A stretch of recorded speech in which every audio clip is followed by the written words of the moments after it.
Welcome, everybody, to the R&R CatCast, a fan-based podcast focusing on Montana State athletics. We're two dudes named Ryan from the state of Washington talking about our dear Montana State. We hope you enjoy.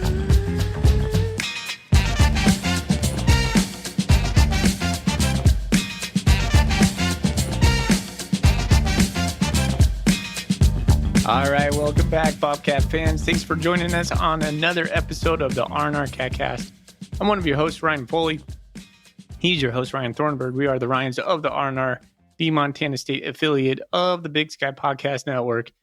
And we have a sweet new sponsor this year in Gear Up Sports, a youth sports platform focused on solving the uniform and apparel headache for coaches.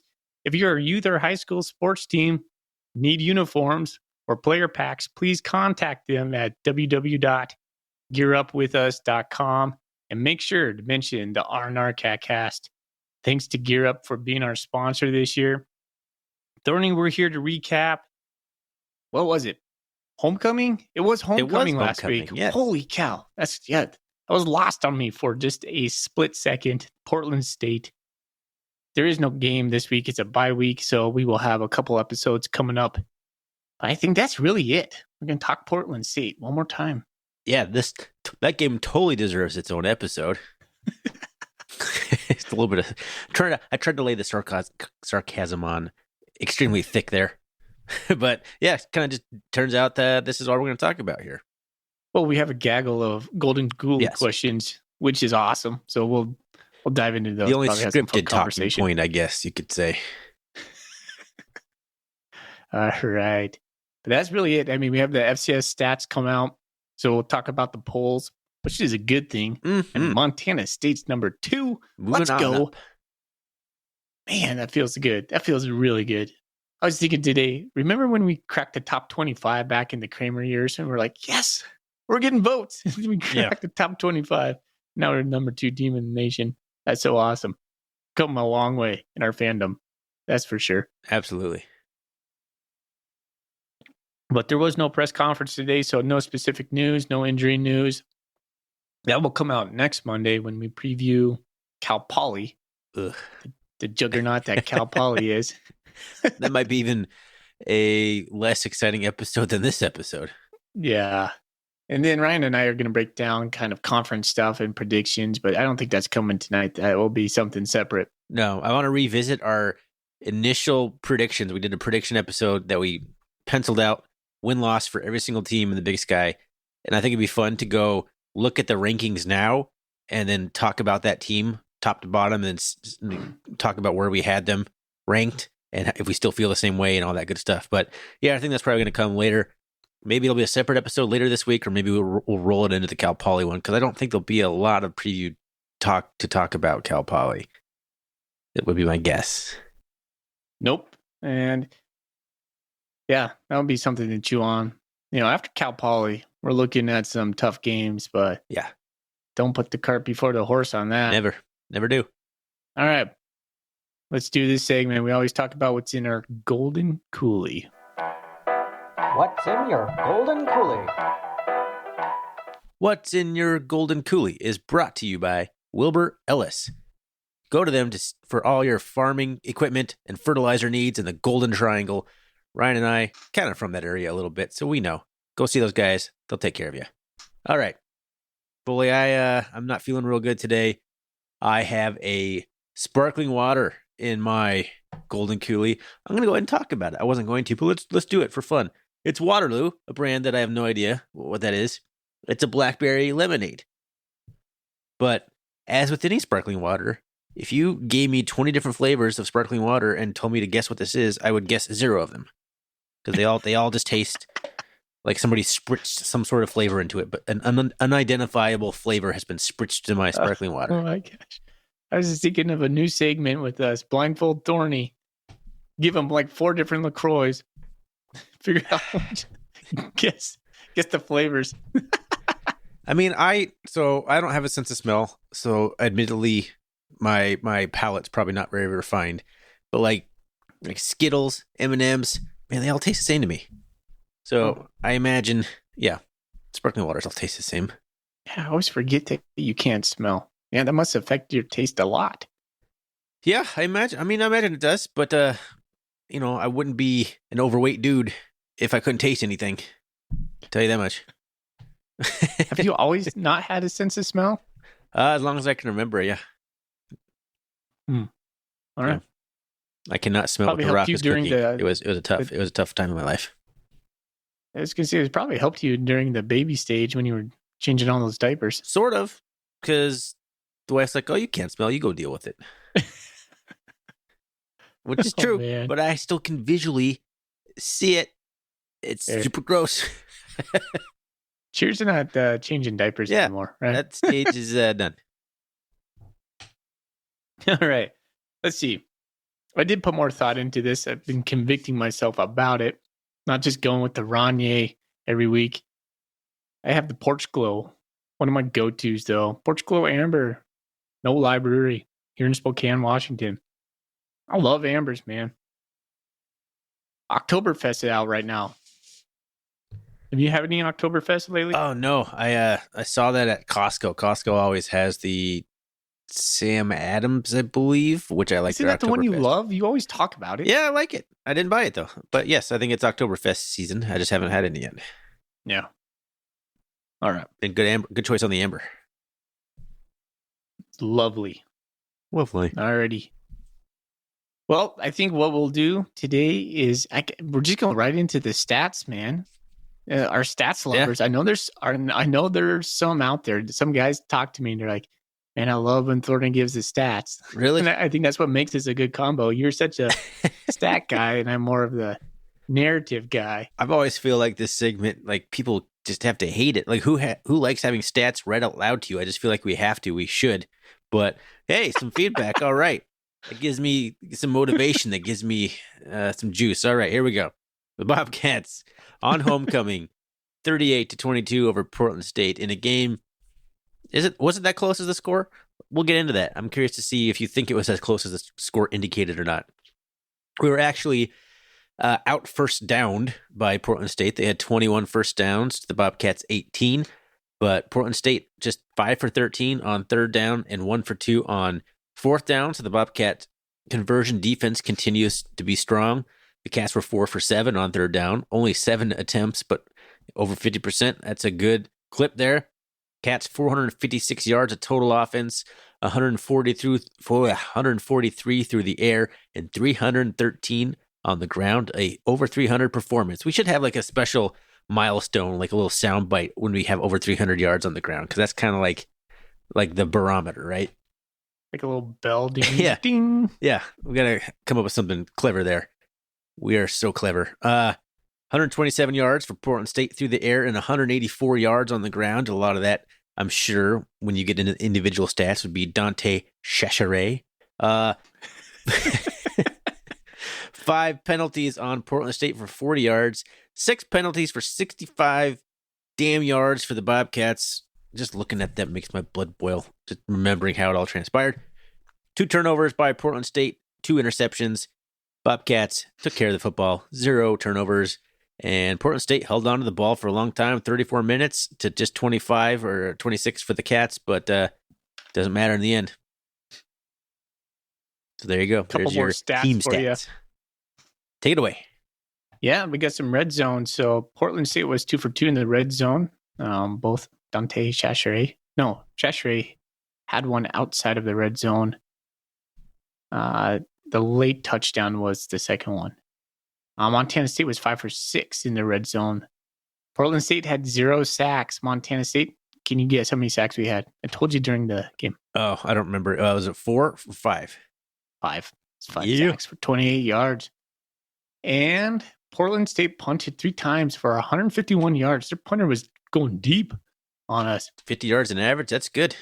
Yeah, we were 2 for 82. Can you do that math, Thorny? 41. There it is. Attaboy. Sean Chambers had a Chambers-esque day. 4 rushes for 119 yards. Long of 88. 88. I can't even remember, but it was beautiful touchdown. That was a touchdown. And Cleveland Thomas should get credit for that touchdown, not Sean Chambers. Chambers has the wheels, no doubt. Cleveland hit 3 blocks on that to spring Sean. It was great seeing him hustle down and, took two guys out of the play. Yeah, Chambers needs to take CT out for dinner on that one. Thank him for that one. Chambers also had 14 for 21 on passing, 143 with 3 touchdowns, including a dime to aforementioned CT, a 20-yard strike to him, and a couple short passes to Derek Snell. Jared White was 10 for 102, so we did have a running back go north of 100. Elijah Elliott had 5 carries, 49 yards. Julius Davis, 8 carries, 42 yards with a touchdown. Pickering had 3 for 55. Snell was 5 for 26 with 2 touchdowns. Woo. Let's go. CT 1 for 20 with a touchdown. Ty McCulloch got his first action as a Bobcat, 2 for 14. I was super stoked to see that guy. I didn't even know what he looked like. I was just happy to see him in uniform. Yeah. Kato Riley had 8 total tackles, 1.5 tackles for a loss and a sack. Greeby had 2.5 tackles for a loss, 2 sacks, and 2 forced fumbles. Stud. Is that even right? I don't remember the forced fumbles. No, he did. I remember it. Okay. Kenneth Iden, the fourth, had 1 tackle for a loss and 1 sack. Blake Heel, big Blake Heel. I love his tummy just hanging out of his jersey all the time. My favorite part about Blake Heel. He had a tackle for a loss and a sack. Sticks. He had 2 punts for 82 yards. Sticks Hall. He had a 21-yard field goal, which was good to see. I was like, finally, we made a field goal. That's like a concern for me. I'm getting like a pucker every time we go for a field goal anymore. We have 7 kickoffs for 5 touchbacks and 3 for 3 for points after. And Dante Chachere, sounds like a French cooking term, was 16 carries for 111 yards. 2 touchdowns and 14 for 25 for 105 yards through the air, although he had 2 interceptions. What stats are you looking at? Whatever. I just pull it from MSU Bobcats. Oh, interesting. Yeah, because ESPN says he had 83 rushing yards. I think one of those counts sacks and one of them doesn't. I thought the NCAA had to count sacks as negative rushing yards. Interesting. Whatever. He burned us. Yeah, it was good, man. Really good. Those are the stats. Statsy stats. I got some. Do you want to go? I did write down some Big Sky conference stats. Would you like me to real quick here, did you mention Quincy Craig real quick? I want to just call out his stats. No, I did not have Quincy Craig's. Oh, man. Yeah, he had 18 carries for 60 yards, and he had 4 receptions for 49 yards. So he had over 100 total yards of offense against the Bobcats. He was pretty dynamic. He was fast, and he was very agile, and he had good cuts. I was pretty impressed with the Quincy Craig. I could see why Portland State scores a lot of points. Was Craig the transfer from UCLA? I don't know. He was number 17, I think. Yeah, no, he's number 27. Excuse me. So he's listed as a running back. So I don't think he was the transfer necessarily. Oh. No, he's a freshman. So the guy you're probably thinking of would be. Yeah, I don't know. I don't remember who it was. I'm looking at receiving. Is it Jermaine Braddock? He had 6 receptions. Not sure. He's a senior. Let's go look at his game log. Nope, not going to tell me. I don't know. But yeah, they did have a transfer that was turning up a little bit. Yeah, he transferred from some Mountain West school, looks like. So yeah, that would be him. Dude, I don't know if you have had this, but I've been thinking about this game, and I can't think of a lot that really just stood out to me. It's been kind of a hard game to process in my brain. One thing I was happy about, our first half woes, like going down 7-6, felt bad. And our tackling was really poor first half of the game. But it didn't torpedo the game for us. We made good halftime adjustments. I think that's like, for our listeners and fans, that's like something maybe that goes unnoticed that old Bobcat teams would have probably had a lot of difficulty overcoming in the second half. But this version of the Bobcats, it didn't let them affect us. Like, we went and had a dominant second half and put these guys away like we should have. Don't let that go unnoticed. No, I mean, some of the takeaways for me, like that, like you're saying, I think it was kind of good for the Cats to get pushed a little bit there in the first half. Yeah. I mean, obviously, South Dakota State had plenty of adversity, but other than that, the Cats have been in cruise control. So it was good to have somebody kind of come out and punch the Cats because we had to respond. We had to respond several times in this game. And I think that's kind of the battle-tested mentality you kind of want. I mean, maybe you don't want a team like Portland State, who's not necessarily a team threatening for the playoff picture to do it. But, I think it does ultimately help the team down the road. And it helps the coaching staff. It kind of helps everyone kind of get their heads right and kind of know what it takes when a team punches you and comes out and surprises you. How do you respond?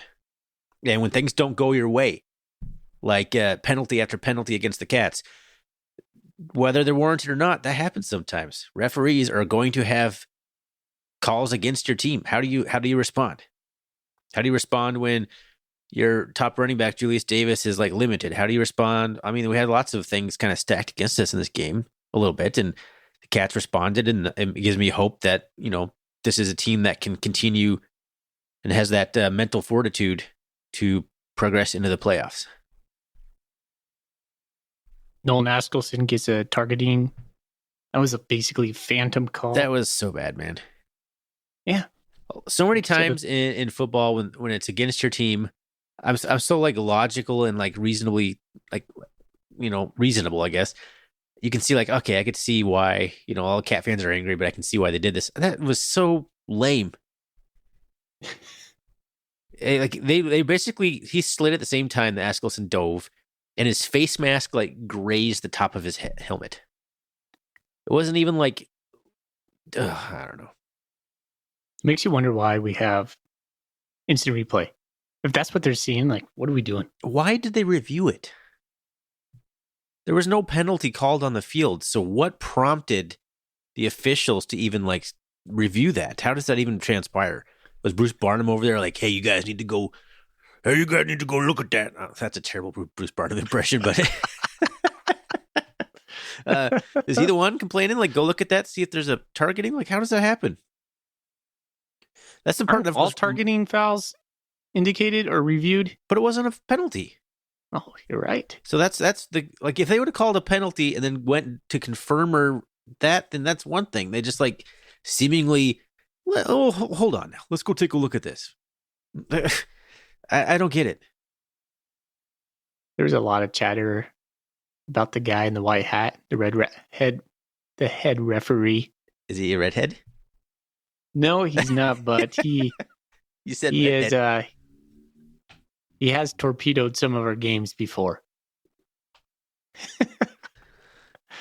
It's just funny how it happens sometimes. Like one guy just gets the fan base like, hey, this guy was last time that we had bad calls, and all of a sudden it snowballs. Yeah. Just a scapegoat. And then the guy, like, maybe he embraces the villainy and he's like, oh, I'll show you guys. You want me to be a villain? Villain origin story. I don't know.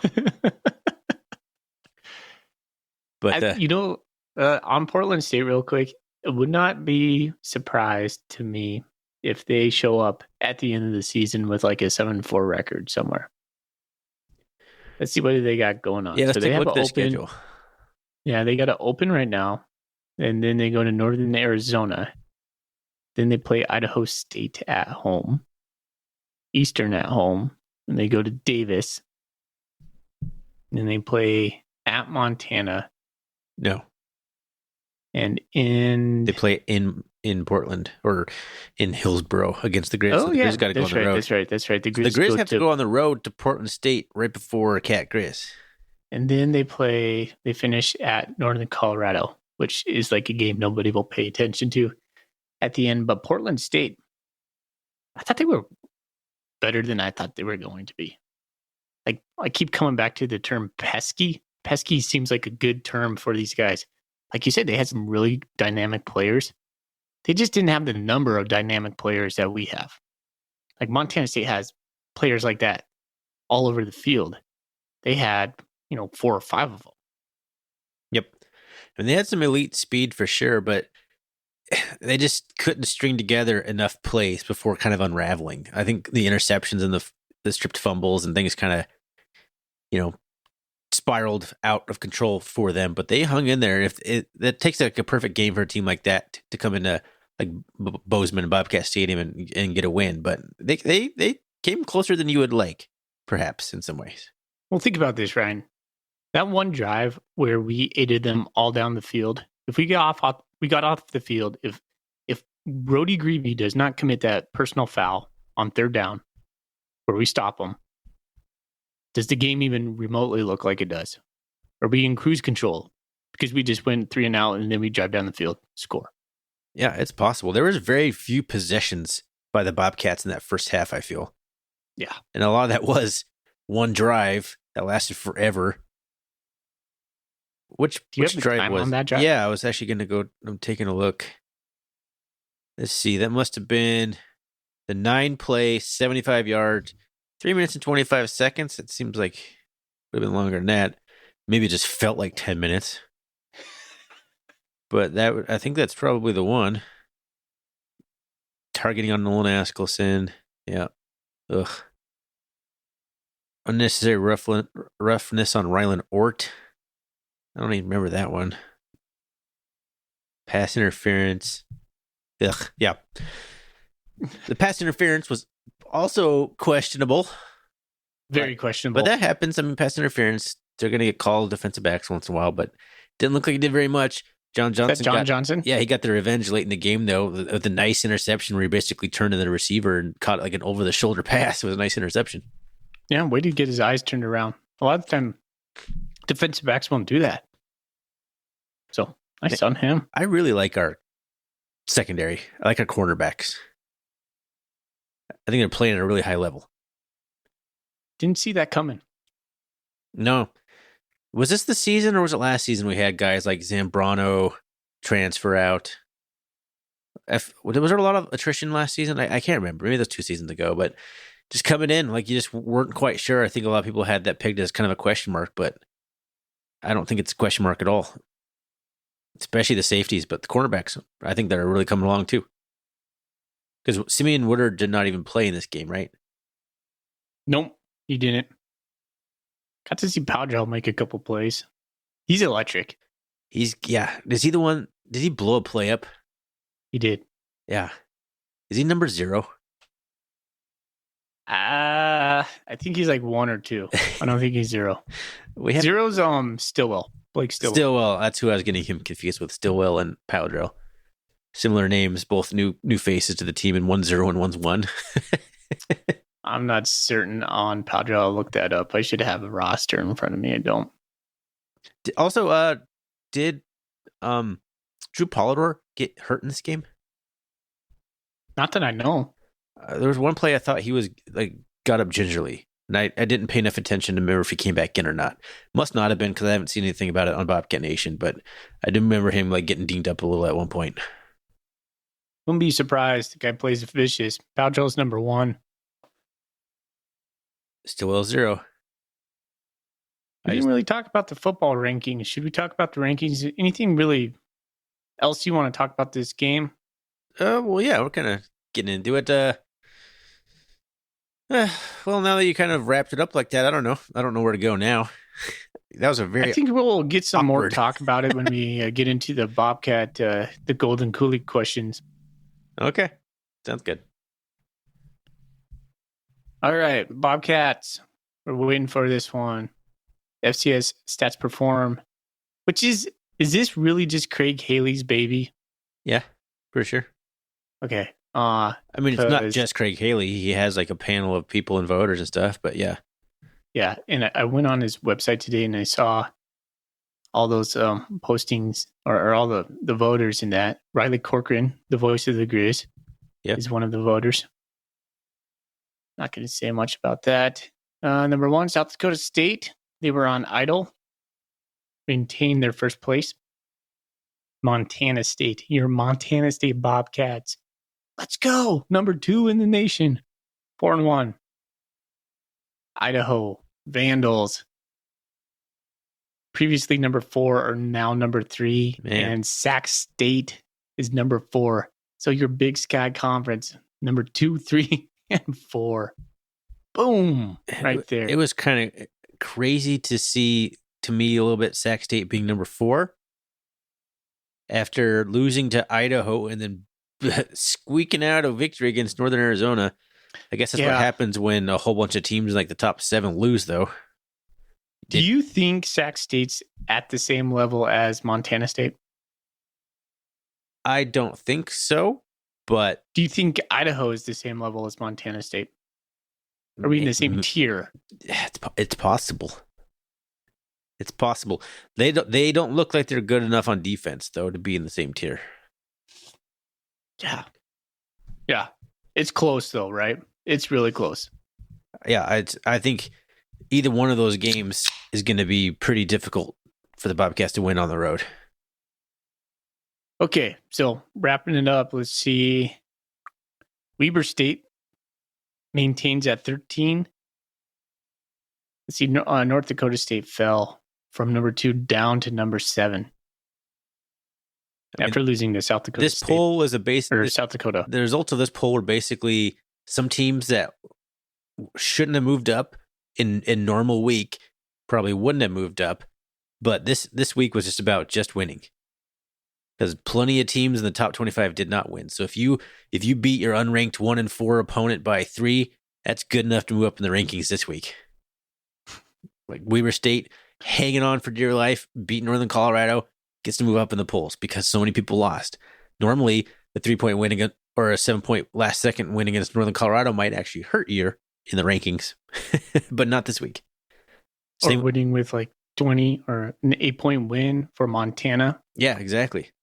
And Sac State beating NAU, like there was some close calls in this week. And the Cats, that's why the Cats are almost impressive. It seemed to be like a bug that went around. The only 2 teams that really handled business kind of were SDSU and Montana State. Mm-hmm. SDSU cruised by North Dakota, a ranked opponent. So that was even more impressive. They're looking pretty damn good. Eastern Washington dropped from 19 to 22. I would say Eastern Washington's better than Montana. The fact that Montana is ranked 17 in the nation. If you want a take on this, go watch I don't know what they're called, the SDSU fan pod. They ripped Craig Haley a new one.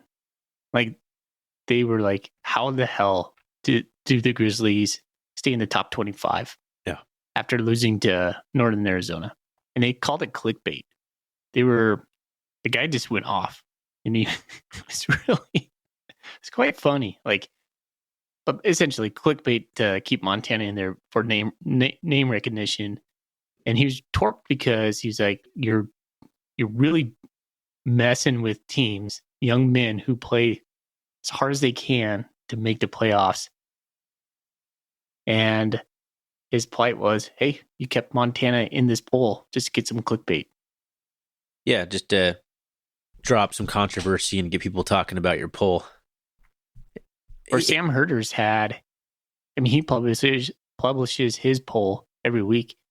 He hasn't had the Grizzlies in the top 24 for like 2-3 weeks. Did they make a reappearance this week? No. Yeah. That's I don't mind if they're like between 20 and 25. I think in the top 20 is kind of ridiculous. Yeah. Like looking at Eastern and then looking at Montana, Eastern's clearly the better team right now. And this is not predictive. This poll shouldn't be where you think we're going to end up in November. This poll should be where are we right now? And your body of work.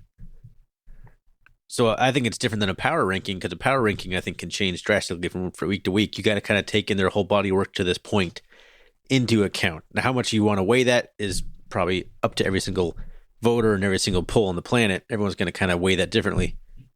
But I don't think this should be too drastic of moves, personally. But if I would have had the Grizz out last week, and I'm not sure I would have squeezed them back in. But there's so many teams lost, so they benefited from that too. Yeah, Grizz look better. It's looked more cohesive with Clifton McDowell as their quarterback. But it was Idaho State. It was Idaho State at home in Missoula. At home. Homecoming. On homecoming. And I listened to the GFP today. Idaho State was ranked second to last out of all FCS teams in run support or run defense. And how did the Grizz do? I don't know. They won by 8 points. I meant, well, yeah, I'm just curious. Did they run all over him or did they get stuffed? No, they didn't. They did not run all. Oh, man. I'm there's not a lot of good run defenses in the Big Sky. It doesn't seem, which makes me happy. Yeah, we're going to get tested, I think, against Idaho. Looking at the back half of our schedule, so after the bye, we come out, play Cal Poly. Then we go to Sac State. Sac State's defense hasn't looked like I thought they would, especially given their head coach now. We go at Idaho. I purchased tickets to at Idaho for my family.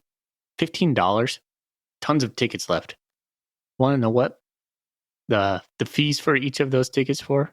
$20 per ticket on Go Vandals. Crazy, man. Anyways, so we go to at Idaho, Northern Arizona. There's a team I'm really interested about right now. Northern Arizona. They made the move to having their quarterback, their freshman quarterback, and he's just giving them a spark. It's interesting. They're just kind of, I don't know. They're kind of hot right now. Yeah, they've looked pretty good against Sac State. Eastern's been good. I didn't want to mention that, but Eastern's looked a lot better. So we play Eastern at home finally since it feels like 2018, since the last time the Eagles been in Bozeman.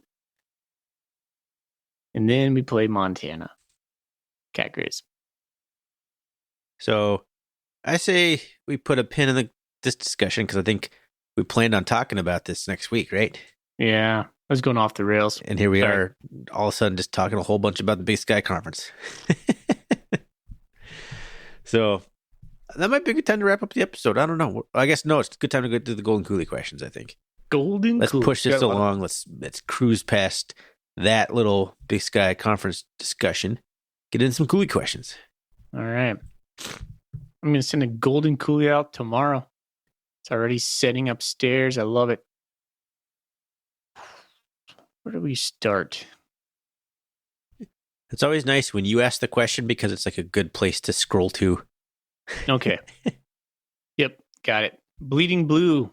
First one says, do you feel threatened by the new Cats Pod podcast? That's funny. Honestly, as a Bobcat fan, first and foremost, the more the merrier. Sure. Like, it's more Bobcat content for more Bobcat fans. Mm-hmm. That's all. They're doing what makes me happy as a Bobcat fan. Yeah. Good for them. Really is good for them. Hope they do well. Hope they become the second best fan-based podcast about the Bobcats. It's a good name. They got a really good name. It's nice. It's clever. It is clever. All right. Rooting for the Cats says the Cats have been really productive with sacks this season. Greeby currently leads the team.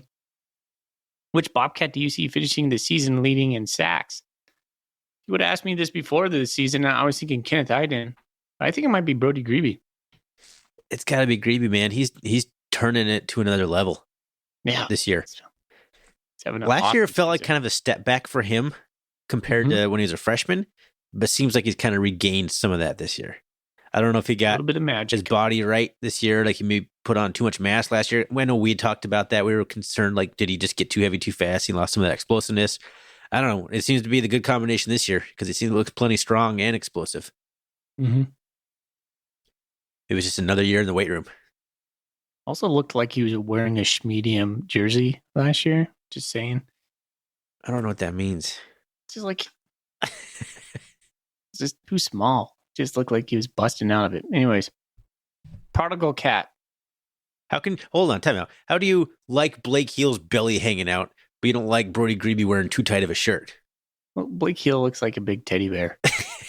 Okay.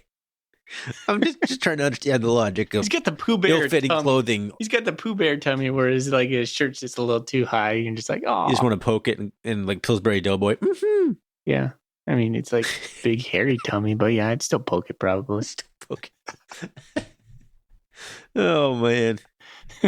I honestly haven't noticed his belly hanging out. So I guarantee this next question, you did not do it, but I did.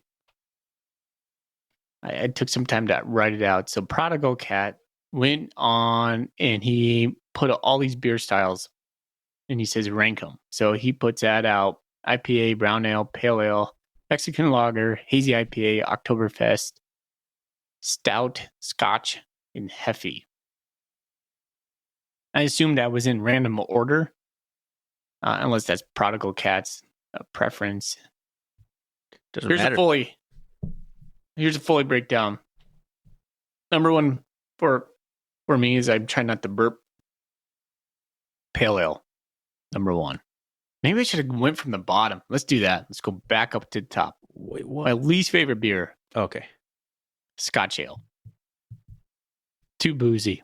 I'm not a big Scotch ale fan. I know you are. I know you were just like reaching for like a mountain man somewhere in your heart, but I'm not. In my heart. My heart of hearts. Your heart of hearts. My second least favorite beer, hazy IPA. They do something wicked, like ninja style, to my tummy the next morning. You were all about the hazies like 2 years ago. I was. And then they just wrecked me. My head, my tummy. You can find me on the pot. You got if I to have it. Hazy IPAs, man. fully I'll tell needs you what. filtered beers. Heffy would be next. I do like a good Heffy, especially with like an orange slice. Above Heffies, I put Oktoberfest. I'm a big bready malty type of guy anymore. But I don't like a sweet Oktoberfest. I've had a couple sweet ones lately, like have like honey in it or something like that. Ruins it for me. Mexican lager.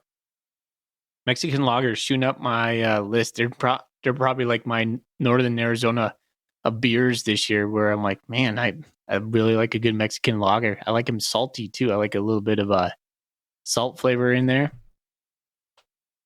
Stout would be next for Mr. Foley. Chocolate stout. I don't like the thick or the high alcohol stouts like Guinness. Guinness would be a preferred stout. They make one over here, like a day drinking stout at one of our breweries over here in Spokane. It's one of my favorite beers in town. Now we're moving into the top three. I love a good brown. You don't find them very often. Because brown, number two, an IPA. Still a West Coast IPA. Clean, crisp, hoppy IPA. I love a good IPA. Then a pale ale, a strong pale ale. Number one. Pale ale. What's your favorite pale ale? Prickly pear. Prickly pear. I was going to say, what's it, the celebration one? Which one's that? Sierra Nevada? Sierra Nevada is all a very good one, and one that I hold on like a lot of occasions when things are going good, or like a good ski run or awesome Bobcat win. It's celebration. You're right. This is a pretty solid. Prickly pear is awesome. This is a solid list of beer. You gave some good choices here. There's really only one on this list that I don't like, and you're gonna know what it is. IPA. I'll start at the bottom. IPAs are disgusting. As a not picky eater or drinker of much of anything, IPAs are just ugh, no, thank you. Come on, man. Like, there's been a couple episodes where you've debuted an IPA and you're like, huh? Kind of like it. Yeah, So, those are typically juicy ones. Like I've kind of gravitate towards, or a less hoppy version of IPAs. I've had some that I like, so don't get me wrong. So I guess I could say there are some out there, but in general, they vary so much. Like a lager is a lager is a lager. IPAs can taste wildly different from brewer to brewer. Okay, keep going. Okay, second least favorite on this one, I guess, would be. Oh man, I like so many of these beers. Hazy IPA, I guess. I'll put that next. I don't mind hazies. They're okay. Then I'll go with the pale ale, probably, as my third least favorite. Tony just doesn't like hops, people. I like some pale ales. Like I said, IPAs are the only ones I don't like. Everything else on here I do like. This is getting harder for me to rank these now. What do we go? I goes Mexican lager, probably. And it's not that I don't like them. It's just I find myself drinking all the other beers on this list more than Mexican lagers. That's really why they're ranked where they are. Oh man, this is tough. I guess I'll put a Oktoberfest next. I do really like Oktoberfest. Then I'll put a brown. Okay, working my way up here. What do I got left here? I'll put Scotch. That's my third favorite beer, right? Yes, my third favorite beer, Scotch. Second favorite beer is Hefeweizens. Oh, I was going to say that was number one for you. And first favorite is Stouts, baby. I love Stouts. And those top three are pretty interchangeable. I love Scotch, I love Stouts, and I love Hefeweizens. But Scotch. Yeah, those are good. This is a good list of beers here. That was a good question, Prodigal Cat. Look at that. Look at that. Did you purposely skip Blue and Gold Blitz, or did you just miss it? Oh, I didn't. Oh, yeah, I missed it. It says, do you ride with Chambers QB1, or does Tommy come back as QB1?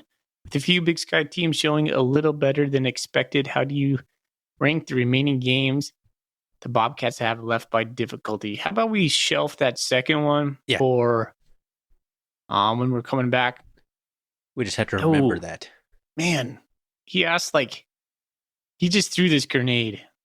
Chambers as QB1 or Tommy as QB1. I was going to start a thread on Bobcat Nation if Chambers just rolled. Let's say he rolled like he did in Weber. I was going to start a thread on Bobcat Nation called The Elephant in the Room. And it's this question. Wife's chili or the mom's chili? Yeah, still the old chili debate here. The old chili debate, it's been going on forever. It's going on for a week. This is mix them if you're thorny. Yeah, mix. I mean, that's the answer still. I don't know. We can be succinct about this question. Chambers, he didn't have the greatest throwing game, but I don't know, man. It's still tough for me. I think he can do more, but he's going to make more mistakes, but he can make throws that Tommy doesn't even attempt to make. They both do such different things well. I just think they both play, so I'm not sure QB1 matters so much.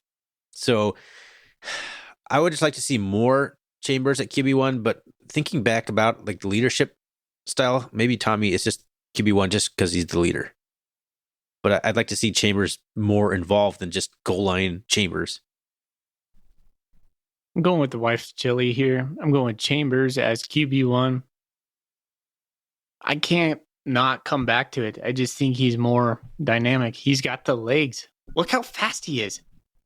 Man, he is insanely fast. And for how big he is, it's incredible. So I thought he was a little bit nervous or just juiced, one of the two, in this homecoming game, first half. I just think our offense hums better with him. Chambers, QB1, under center, pro style offense that we ran against Weber State. Definitely. It didn't seem to work out quite as well. Maybe there's lots of different factors into that. I don't know. It's such a hard question. It's so hard. There's no wrong answer. We're in such a great position to have two guys that I think are capable of taking us to the national championship game. So Cal Poly comes 2 weeks. Thorny, a lot trots back out there. QB1, gut instinct, gut feeling. Yeah, I think it does. No. My question is, how do you feel in your gut about that? Fine with it. Fine? Yeah. There's no disappointment? There's no disappointment that we didn't try and shake things up a little bit, but I don't know. Not much disappointment. Okay. Minimal. I still think maybe I should start that. That might be a good off-season bi-week thread. Could be. The elephant in the room. All right. Good question. I think that question's on everybody's mind, basically. Yep. Ooh. All right. Colorado Cat. Forgot Stout, Scotch Ale. He had a talked about those. Long time Cat. Next question. I know you guys love Elliott, but who would you play less so that he could play more? It's a good question. I mean, it seems to me like I like Scotchery Humphrey a lot, but I think Elliott should be getting those carries. Well, Humphrey's a freshman. At this point, I think we need to preserve Scotchy's red shirt. Yes. So, yeah. Yep. I would go with that. So Lane Sumner is hurt, so you got Julius Davis, and I think Sumner can come back. I think he will. I'm just saying, right now, It's Davis, and then I would go Davis, and then I mean, I'd almost get Elliott equal amount of carries with White. Yeah, I really like White. I like both of those guys a lot. Mm-hmm. I don't know why we're not splitting carries more. It just seems like we're not sharing the carries as much this year. It seems so interchangeable in the previous years, but maybe that was just because of injuries and stuff.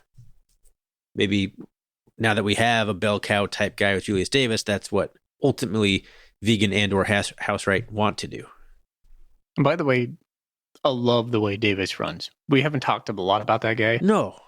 He's been awesome. We haven't really probably praised him nearly enough. He has so much fire. He's on the sidelines getting his team fired up. He's out there making plays, doing a little bit of smack talking John with the other team, running hard, running guys over, pumping his legs, finishing runs. Dude, I love that guy. Yeah. He's a dude. He's a dude. He is a big-time FBS looking dude.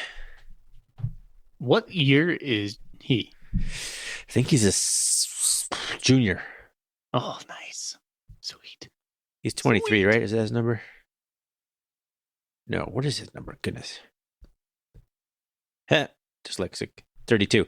He's listed as a junior on the website. So it's just Lane Sumner as a senior. And then the rest of the guys come back. Watch out, Big Sky. Goodness. Second part of his question. If Bobby Daly were still 22, who wins a wrestling match between Bobby Daly and Brody Grebe? I mean, Brody Grebe, I think. Yeah. Daly was never that big. Yeah, Brody Grebe's not only... He's got size on him. I think Brody Grebe could hog tie Bobby Daly. Was Bobby Daly some sort of like state champion wrestler? I don't remember or anything like that. I don't know why Daly was picked for this question. So there's got to be something more to it. But to me, it just seems like Brody Grebe. I mean, he's a defensive lineman, so he's used to like mixing it up and wrestling it. I mean, Bobby Daly could get off blocks better than any linebacker that we've had probably ever, and that takes a certain amount of arm strength and maneuvering. But I don't know. I think Grebe takes it. I would like to see Bobby Daly as an elevated coach. I think he could take over the DC role someday. Head coach. Well, then maybe even further someday. Yeah. Some more some days. Alrighty.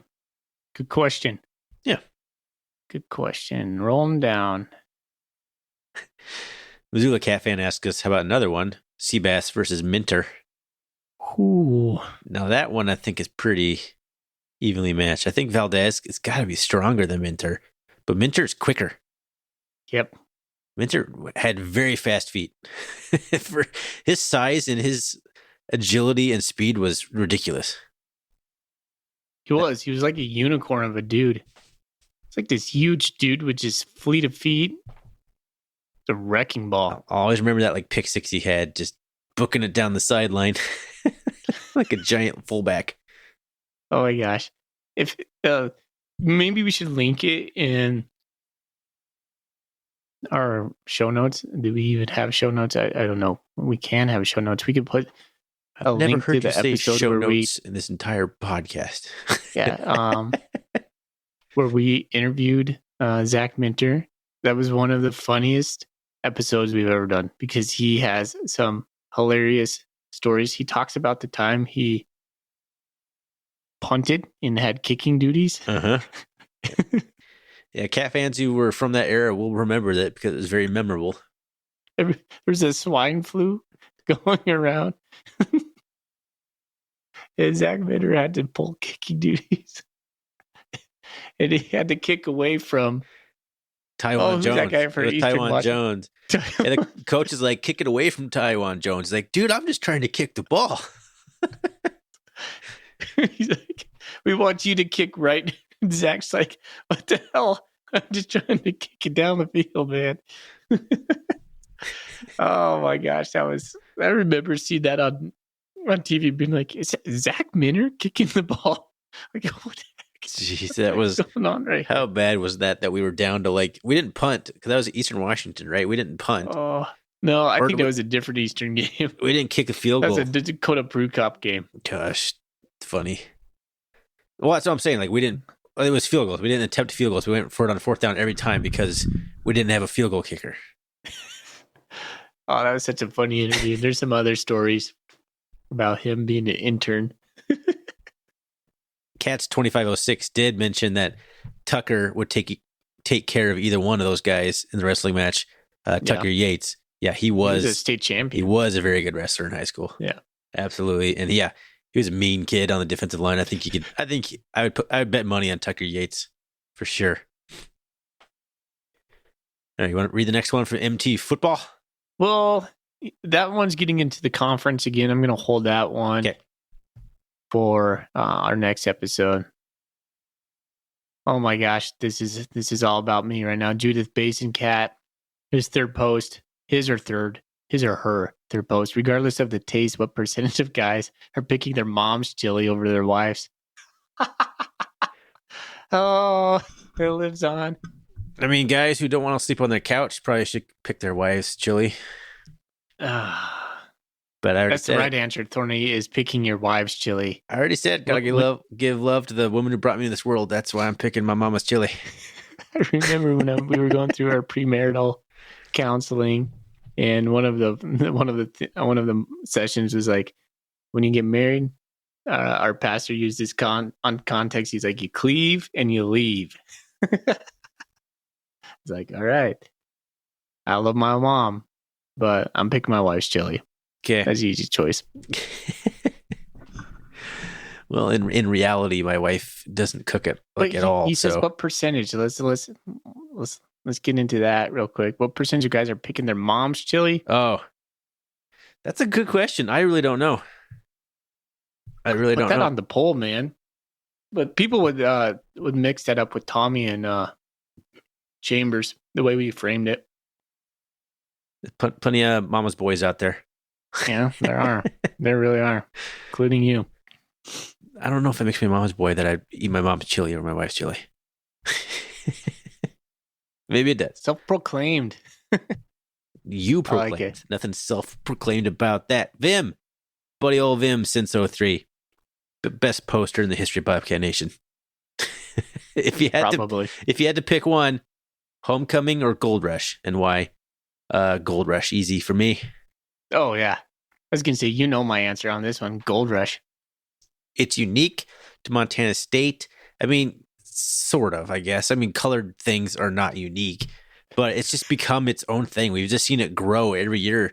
I've been a part of it since the ground up, I guess. Maybe that's why I feel more attached to it. I just really like Gold Rush, and I love what it's turned into, and it's this thing, and I have like the collection of t-shirts from like almost every single year. I actually do need to bust those out and see if I'm missing any years and try and reach out if anybody has a spare year I'm missing. I think I got most of them, but I love it. I love Gold Rush. Now, I love that it's a night game. Yeah. It kicks off the season, so it still has that summer nights feel. Has that fresh, like everybody's back at school feel. Like it's the hope eternal kind of feeling. We're like, man, this is going to be an awesome season. Seeing the sea of gold, seeing the sunset turn into gold. It's amazing. Homecoming's fun. Absolutely is fun and nostalgic. Often they're kind of hard games because they are conference games. It can be kind of crappy weather sometimes. I'm going Gold Rush all the time. Because even if it's really hot, like it was 2 years ago, like 100 or some degrees or whatever, it's going to turn night. Yep. It's going to cool off. It's going to feel good. Homecoming definitely has better activities around the game, but the game itself, Gold Rush. I'd be interested to see what Vim thinks. Yeah, we should ask him. All right. Why don't you take the next one? Got to go to the next page. No. Down at the very bottom. Don't miss it. All right, scroll back down and go back. Good internet. Thank you, God. How many more touchdowns do the tight ends need to catch before you are satisfied? Throw to the tight ends, CNC Cat. I think I blame you, Thorny, because I read this earlier on today. I am satisfied. Like, CNC is listening too much, Thorny, because you chastised me last episode about this. You're like, I can't believe you weren't talking about Derek Snell, blah, blah, blah, blah. It's like, you know what? I was going to give them due. We're doing good. You wanted to get out of the good part of our good, bad, and ugly segment without talking about them. That's what you were going to do. There is a nuance, though, CNC. I love don't get me wrong, I love all the touchdowns. I think we should use them more on 5 to 7, 5 to 8 yard passes when we need them. I'll just put it that way. They need to be more like safety valves and or quick little first down pickups. That would make me more happy. More satisfied? Yeah. Well, my answer is 3 touchdowns. It's a complete arbitrary number that I just came up with just now. All right. Well, I just think we need to diversify our goal line packages more. And I believe a big part of that is throwing it to the tight ends. So 3 more touchdowns. I don't know why I picked that number. Because I had 3, man. That's not good. So they're tight ends. They don't need that many touchdowns. Come on. Okay. Little Belt Cats. I'm reading through. Let's save that one for the conference episode that we're keep talking about. So I think that's all we got on our end. What we can answer that question. Okay, then you read it. He's not asking us to, he or she, you're right. They're not asking us to dive into anything. They're saying, is it completely awesome or more super stressful to have to dive into playoff seeding talk at the beginning of the season instead of just sitting back, relaxing, and seeing how it plays out come November? Not that I want to be content with the unknown until late in the season, but our whole thing right now is so beautiful, it kind of scares me. So they're just asking, like, is it more fun or more stressful to be talking about we need to win all these games so we get a number 2 seed before the season even starts versus going into a season like not having those high expectations, I guess, where you just get to watch football and hope we have a good season. It would be nice to get a number 2 seed. That would be epic for Montana State trying to get to Frisco. However, if that does not happen, I'm pretty sure Montana State would at least get a first round game, if not a second round game as well, just because we could bid our way into that. And we're a pretty good team. I think the Bobcats play the best football in December, late November in December. Coach Vegan makes sure that happens. He talks about that a lot. So I don't think it makes much of a difference, a slight difference. I think having good, high expectations is always good.